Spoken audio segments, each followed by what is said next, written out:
નમસ્કાર મિત્રો, health tips Gujarati ચેનલમાં આપનું સ્વાગત કરું છું. મિત્રો, મારી પાસે અત્યારે એક પુસ્તક છે. પુસ્તકનું નામ છે અષ્ટાંગ હૃદય.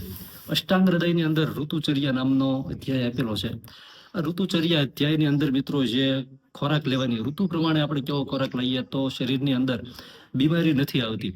એની અંદર મિત્રો જે ઋતુચર્યા છે એની અંદર વસંત ઋતુ એટલે કે હવે આમ તો ઋતુચર્યા પ્રમાણે જોવા જઈએ તો ફેબ્રુઆરીથી માર્ચ મહિનો છે એ વસંત ઋતુનો માસ છે.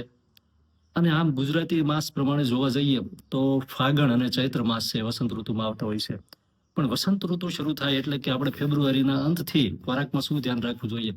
કેમ કે કફ વાળી જે વસ્તુ હોય છે ને, કફ વર્ધક ખોરાક, એ ખોરાક છે ન ખાવો જોઈએ. શિયાળો છે, આયુર્વેદ પ્રમાણે જોવા જઈએ ને તો શિયાળાની ઋતુ દરમિયાન આપણા શરીરની અંદર કફ છે એ સંચિત થાય છે. એટલે એમ કહેવામાં આવે છે કે શિયાળામાં સંચિત થયેલો કફ છે વસંત ઋતુમાં જ્યારે સૂર્યના કિરણો પડવા લાગે છે ધરતી ઉપર સીધા, એટલે કે ગરમી પડવા લાગે છે, આ ગરમીમાં આપણા શરીરમાં જે કફ સંચિત થયેલો હોય શિયાળામાં, એ કફ છે એ પીગળે છે. અને એ કફ પીગળવાને લીધે આપણને શરદી, ઉધરસ અને કફની બીમારીઓ થતી હોય છે વસંત ઋતુમાં. દર વર્ષે આપણે જોતા હોઈએ છીએ કે શિયાળો પૂરો થાય ને ઉનાળો શરૂ થાય એ પહેલા ઘણા બધા લોકો બીમાર પડતા હોય છે. એનું કારણ એ છે કે આપણા શરીરમાં કફ છે ને એ પીગળે છે અને કફની બીમારીઓ થાય તો કેવો ખોરાક ખાવો જોઈએ? પુસ્તકમાં લખ્યું છે કે જૂના જવ, જૂના ઘઉં, બાજરો, એ સિવાય હલકી વસ્તુ, એમાં ખાસ તો મગ છે, મસૂર દાળ છે, એવી હલકી વસ્તુ. અને ખાસ જે 2-3 વસ્તુ ખાવાનું વધારે ભાર મૂકવો જોઈએ ને, તો એ વસ્તુમાં છે એક છે મધ, દેશી મધ, પછી સૂંઠ, પછી આદુ. આવી જે 2-3 વસ્તુ છે એનું અવશ્ય સેવન કરવું જોઈએ આ ઋતુમાં. વ્યાયામ છે અથવા યોગાસનો છે આ ઋતુમાં વધારે કરવા જોઈએ. સૌથી મહત્વનું કે જે ખોરાક છે ભારે છે, જે પચવામાં ભારે છે અથવા જે સ્નિગ્ધ છે એવો ખોરાક ઓછો ખાવો જોઈએ. અને જે વૃક્ષ ખોરાક એટલે કે જે લુખો ખોરાક હોય એવો વધારે ખાવો જોઈએ. એનું કારણ છે મિત્રો કે વૃક્ષ ખોરાક છે કફનું શમન કરે છે, કફ ઓછો કરે છે. સૌથી મહત્વની બાબત એ ધ્યાનમાં રાખવાની કે અત્યારે જે આપણે પાણી પીતા હોય ને, તો ફ્રીજની વસ્તુ હોય છે, કોલ્ડ ડ્રિંક્સ ને ફ્રીજની બધી વસ્તુ છે અત્યારે આ ઋતુમાં બંધ કરી દેવી જોઈએ. કેમ કે આ ઋતુની અંદર કફના રોગો થતા હોય ને, જ્યારે વધારે પડતી ઠંડી ઋતુ જેમ કે આઈસ્ક્રીમ છે અથવા ઠંડુ દૂધ છે, ફ્રૂટ સલાડ છે, આવી વસ્તુ જ્યારે ખાવામાં આવે ત્યારે શરીરમાં તાત્કાલિક કફ છે એ કફની વૃદ્ધિ થાય છે. એને લીધે શરીરમાં સમસ્યા થતી હોય. એ સિવાય જે બહારની વસ્તુ હોય છે, જે તળેલી વસ્તુ હોય છે, વધારે ચટાકેદાર વસ્તુ હોય છે, એ સિવાય મેંદાવાળી વસ્તુ છે, એક તો જે પચવામાં ભારે હોય અને વધારે તળેલી હોય, તો આ વસ્તુ છે એક કફ વધારતી હોય, તો આવી વસ્તુ પણ ખાવાનું બંધ કરી દેવું જોઈએ. અને બની શકે તો સામાન્ય પાણી પીવું જોઈએ અથવા પાણી ઉકાળીને તેની અંદર એક ચપટી સૂંઠ નાખીને અવશ્ય સેવન કરવું જોઈએ આ પાણીનું.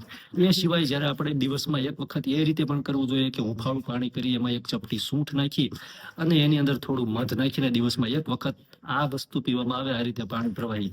તો મિત્રો જે કફ છે એ કફની બીમારી થતી નથી. નહીતર આ ઋતુમાં ઘણા લોકોને તાવ આવતો હોય છે. તાવની સાથે સાથે શરદી, ઉધરસ, ખાંસી, અને ઘણા લોકોને ખાંસી છે લાંબા સમય સુધી દૂર થતી નથી જ્યારે આ ઋતુમાં ઉધરસ થાય ને ત્યારે. એટલે આ ઋતુમાં મિત્રો ખોરાકમાં થોડો ફેરફાર કરવો જોઈએ. અને સૌથી મહત્વનું કે આ જે અષ્ટાંગ હૃદય પુસ્તક છે એની અંદર એક સૌથી મહત્વની ક્રિયા આપી છે જેનો પંચકર્મમાં જેનો ઉપયોગ થતો હોય છે, એ નશ્ય કર્મ. નશ્ય કર્મ એટલે કે નાકની વાટે કોઈ પણ ઔષધિ દાખલ કરવી. એટલે કે નાકની અંદર ખાસ કરીને દેશી ગાયનું ઘી છે એને આ ઋતુની અંદર એટલે કે વસંત ઋતુમાં અઠવાડિયામાં 2-3 વખત અવશ્ય મિત્રો આ નશ્ય કર્મ કરવું જોઈએ. નશ્ય કર્મમાં સીધું ચતું સુઈ જવાનું છે અને દેશી ગાયનું ઘી સહેજ ઉફાળું કરી બંને નાકમાં 2-2 ટીપા નાખીને દિવસમાં એક વખત, એવું 3 થી 4 દિવસે એક વખત કરવામાં આવે તો મિત્રો કફની બીમારીઓ છે એનાથી દૂર રહી શકાય છે.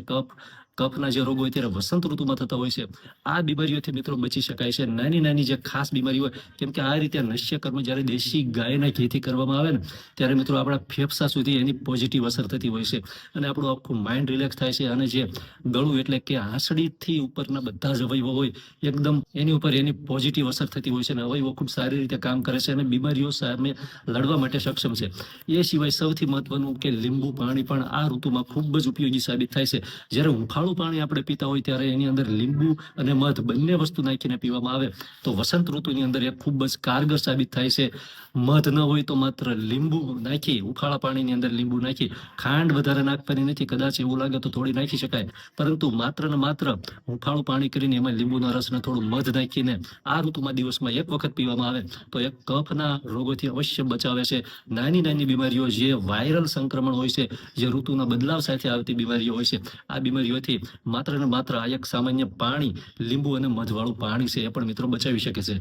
ખૂબ ખૂબ આભાર. જય માતાજી.